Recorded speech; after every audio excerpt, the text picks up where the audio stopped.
Brooklyn Nets versus New York Knicks. New York enters this Atlantic Division clash with swagger and rhythm, while Brooklyn arrives desperate to change its early season story.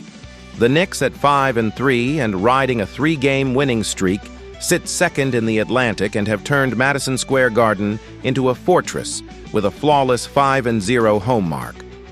Brooklyn, on the other hand, drags a 1-8 record, last in the division, into the world's most famous arena, seeking not just a win but a reset.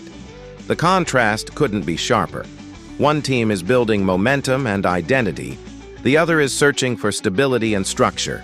The odds heavily lean blue and orange, nearly a 93% probability tilting toward the home side, and that reflects both form and functionality. For New York, it's a chance to cement its rise as a legitimate Eastern contender. For Brooklyn, it's survival mode, pride, patience, and proof that growth is possible amid adversity. The statistical gulf paints the tale of two trajectories. The Knicks are producing 118.9 points per game on 47.9% shooting, balanced with 32.6 assists and 47.9 rebounds per outing. Their collective rhythm shows strong shot distribution and efficient spacing, anchored by a sturdy 78.8% from the free throw line and supported by 7.8 steals and 4.4 blocks. Brooklyn, in contrast, scores 111.3 points per game but allows 124.6, a glaring defensive gap that underscores their current struggles. They shoot a modest 44.1% from the field and 34.9% from deep, with 24.4 assists and 7.3 steals per game, signs of a team still searching for fluidity. The Knicks' defensive edge and offensive clarity are reflected in their rebounding control, led by Karl Anthony Towns' 12.8 boards per game, while Brooklyn's interior work relies on Michael Porter Jr.'s 8.0 rebounds and Nick Claxton's hustle. Offensively, Jalen Brunson's 28.3 points and 6.1 assists lead a balanced, confident New York group. For the Nets, Porter Jr. provides 23.1 points per game, but his efforts often come in isolation against tighter coverage. This game sets up as strength versus weakness, the Knicks' organized, multi-layered offense against Brooklyn's leaky, still-evolving defense. Momentum defines everything entering this matchup. The Knicks' last 5 show consistency and offensive sharpness. High-scoring wins over Minnesota, 137-114, Washington, 112-103, Chicago, 128-116, and even a strong battle with Milwaukee, 121-111, that sharpened their execution under pressure. The Knicks have won 3 straight, shooting with rhythm and finishing quarters with authority. Brooklyn's last 5, by comparison, tell a story of strain, a single win against Detroit, 125-107, surrounded by losses to Indiana, Minnesota, Philadelphia, and Atlanta. In most outings, Brooklyn's offense has shown flashes, crossing 120 points multiple times, but their defense has been unable to sustain leads. The emotional contrast is clear. New York is playing free, confident basketball. Brooklyn is pressing, seeking solutions. The Knicks' combination of scoring balance and interior toughness has made them one of the East's early rhythm teams, while the Nets' late-game turnovers and defensive breakdowns have cost them winnable moments. The spotlight duel centers on 2 dynamic scorers shaping their team's fortunes: Brunson versus Porter Jr. Brunson has emerged as one of the league's steadiest offensive engines, averaging 28.3 points on 47.6% shooting with elite control at the line, 88.5%, and efficiency in playmaking at 6.1 assists per night. His game thrives on precision, patient drives, timely step-backs, and a steady diet of mid-range control that punishes defensive overplays. Across from him, Porter Jr. provides Brooklyn's offensive backbone with 23.1 points per game, shooting 40.9% from the field and 37% from 3. He's Brooklyn's most reliable source of rhythm, yet his role often expands under duress as the Nets chase flow. Claxton complements him with 8.0 rebounds and 3.6 assists, doing the dirty work in the paint. But the edge in efficiency and orchestration lies with Brunson, who benefits from Karl Anthony Towns' inside-out gravity and OG Anunoby's two-way versatility. Porter's task is uphill, facing elite defenders like Anunoby and Mikal Bridges, each capable of switching between power and pace with minimal drop-off. This duel could define the tone, isolation creation versus structured synergy. After analyzing both teams, my pick for this match is New York Knicks winner. Tactically, the Knicks hold the advantage across multiple layers. Offensively, their inside-out balance through Towns stretches defenses, opening lanes for Brunson and spacing for shooters like Anunoby and Bridges. Their 47.9% field goal clip and 32.6 assists reflect a team moving the ball with discipline and speed. Defensively, New York thrives on switchable lineups.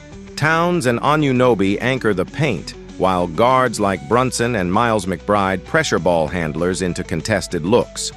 Brooklyn's challenge is ball control and shot selection.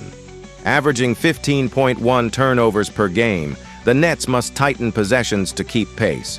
Their 44.1% shooting suggests inconsistency, but they can stay competitive through volume and rebounding focus. Porter and Claxton will need to dominate touches early, while Terrence Mann and Cam Thomas, if available, must provide perimeter spark. Brooklyn's secondary scoring has struggled to sustain tempo beyond the third quarter, a critical flaw against a Knicks team that closes strong. Bench depth favors New York too. Jordan Clarkson and Josh Hart supply instant offense and energy, while the Nets' rotation remains unsettled due to injuries and role flux. In transition and late-game execution, the Knicks' structure gives them control. They dictate rhythm and spacing, while Brooklyn reacts. Prediction time. And this one feels decisive. The Knicks' balanced attack, rebounding strength, and defensive composure should carry them through, especially at home where their pace and confidence peak. Brooklyn's individual talent gives them windows of resistance, but without consistent perimeter defense and late-clock execution, the gap widens over 4 quarters. Expect New York to pull away behind Brunson's floor generalship and Towns' inside dominance. The Nets will flash early energy, but fade under sustained ball pressure and spacing mismatches. New York's structure outlasts Brooklyn's spurts, marking a 4th straight win and another statement at Madison Square Garden. A showcase of precision over potential, composure over chaos, and a reminder that in the Atlantic race, rhythm beats raw effort every time. Prediction. Total pick for this match is over 221.5. Oklahoma City Thunder versus Memphis Grizzlies. Oklahoma City enters Memphis carrying the confidence of a Western Conference powerhouse. At 9-1 overall and 5-1 on the road, they sit atop the Northwest Division, leading Denver by a game and setting the early season tone with efficiency, balance, and relentless tempo. Memphis, meanwhile, is fighting to stabilize. The Grizzlies are 4-6, 4th in the Southwest, still adjusting to lineup absences and searching for consistency after a mix of encouraging home wins and narrow road defeats. The numbers tilt sharply toward Oklahoma City. A 76.2% win projection underscores how dominant their start has been, while Memphis must summon energy and precision to withstand the league's hottest offense inside FedEx Forum. This matchup contrasts one of the NBA's most fluid systems against a team trying to re-establish rhythm. Oklahoma City averages 123.2 points per game, shooting 47.5% from the field and 37.3% from deep, while limiting opponents to just 109.7 points, a plus 13.5 differential that defines their control. They rebound at 47.8 per night, move the ball for 25.5 assists, and generate 10.5 steals with disruptive precision. Their defensive rotations, anchored by Chet Holmgren's 1.5 blocks and Isaiah Hartenstein's 11.7 rebounds, balance beautifully with offensive clarity led by Shai Gilgeous-Alexander, who's averaging 33 points and 6 assists while hitting 52.3% of his shots and 90.3% at the line. Memphis counters with 115.1 points per game but yields 119.1, a gap that's cost them winnable moments. They shoot just 44.3% overall and 32.4% from three, but stay active on the glass with 43 rebounds per night. Ja Morant drives the team's offense with 20.1 points and 7.9 assists per game, while Jaren Jackson Jr. 16.1 points, 1.5 blocks, and Santi Aldama 9.4 points, 6.3 boards provide secondary support. The story here is pace versus patience. Oklahoma City's crisp two-way execution against Memphis's need for structure amid volatility. Recent form tells a tale of momentum and recovery. The Thunder have won 4 of their last 5, posting decisive results and averaging over 128 points during that stretch. Their blowout of Sacramento, 132-101, and dominant showings against New Orleans and Washington confirm how seamlessly they're dictating tempo. Even their lone stumble at Portland came by a narrow 121-119 margin, a game decided in the final possessions. Memphis, on the other hand, shows inconsistency through a 2-3 run. A sharp 118-104 win over Dallas highlighted their potential when Morant orchestrates and the spacing clicks, but losses to Houston 124-109 and Detroit 114-106 exposed defensive lapses in transition and perimeter containment. They've improved ball movement, averaging 27 assists during that stretch, but defensive rebounds and closeouts remain fragile. The emotional arc is clear. Oklahoma City arrives confident, structured, and rolling, while Memphis must rediscover identity to avoid being outpaced early. At the heart of this clash lies the duel between Gilgeous-Alexander and Morant, two dynamic guards shaping their franchises through opposite temperaments. Gilgeous-Alexander is surgical, 33.0 points per game, 52.3% shooting, and 90% free throw accuracy, blending isolation precision with playmaking command. His 6.0 assists and 3.3-to-1 assist-turnover ratio define a control rarely matched in today's pace-heavy landscape. He doesn't just score, he orchestrates, manipulates space, and punishes mismatches with mid-range rhythm. Morant, meanwhile, attacks through chaos.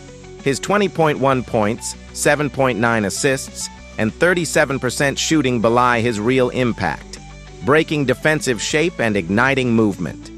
When he penetrates effectively, Memphis's shooters find rhythm. When he's contained, the Grizzlies' half-court flow stalls. Gilgeous-Alexander's calculated dominance meets Morant's high-risk creativity, a matchup that will define possession tempo and determine whether Memphis can keep pace without trading turnovers for transition punishment. After analyzing both teams, my pick for this match is Oklahoma City Thunder winner. Tactically, this game tilts in Oklahoma City's favor because of their layered efficiency.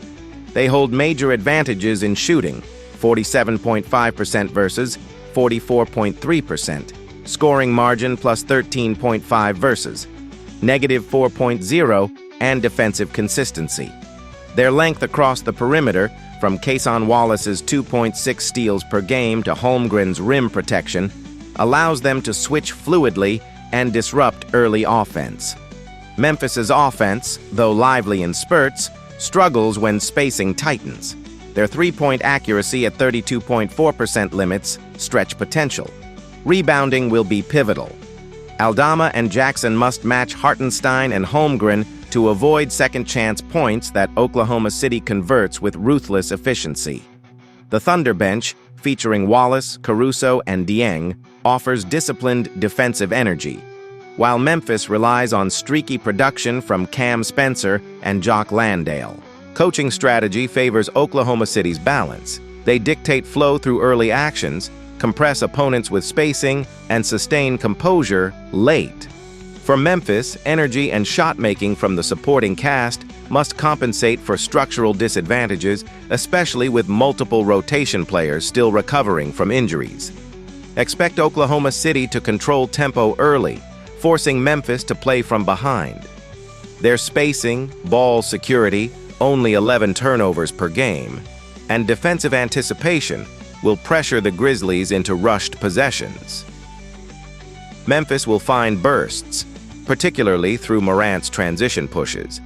But Oklahoma City's defensive rebounding and half-court execution should stabilize any momentum swings. Unless Memphis shoots above 38% from deep or wins the rebounding battle decisively, this game trends one-sided. Oklahoma City's balance, depth, and discipline sustain their rise as the Western Conference's early standard. Memphis fights with heart, but lacks the shooting rhythm and perimeter defense to withstand 48 minutes of structured pace. The Thunder's stars execute, their bench stabilizes, and their poise closes. Another statement victory for a team already looking playoff-ready in November.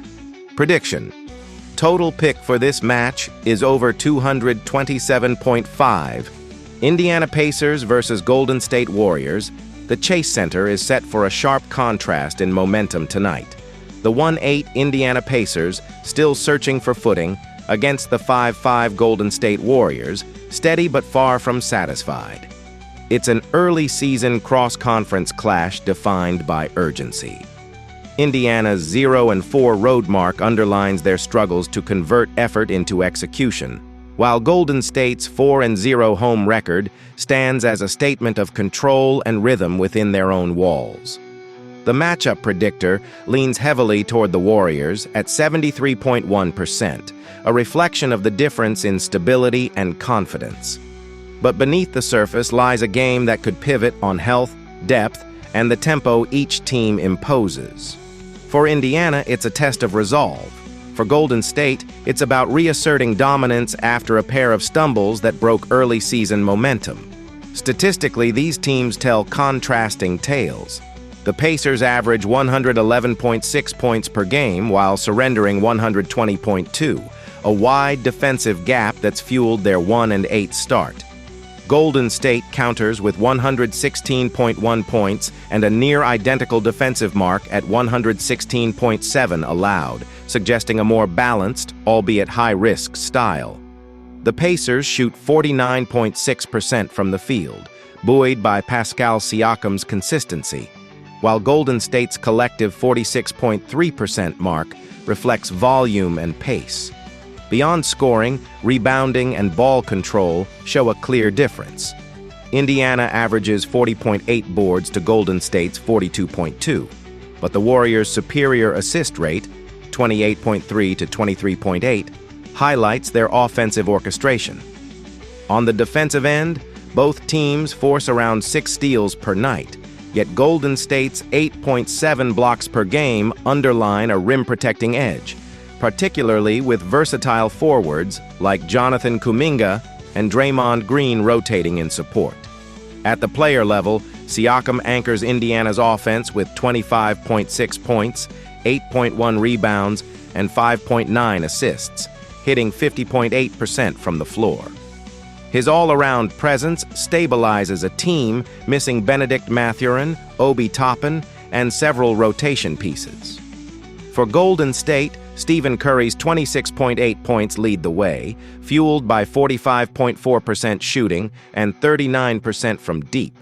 His scoring rhythm as relentless as ever, despite his game-time decision tag.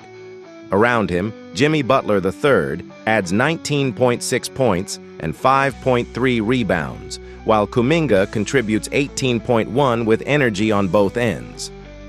Draymond Green's 6.1 assists illustrate the connective tissue that makes the Warriors' ball movement hum.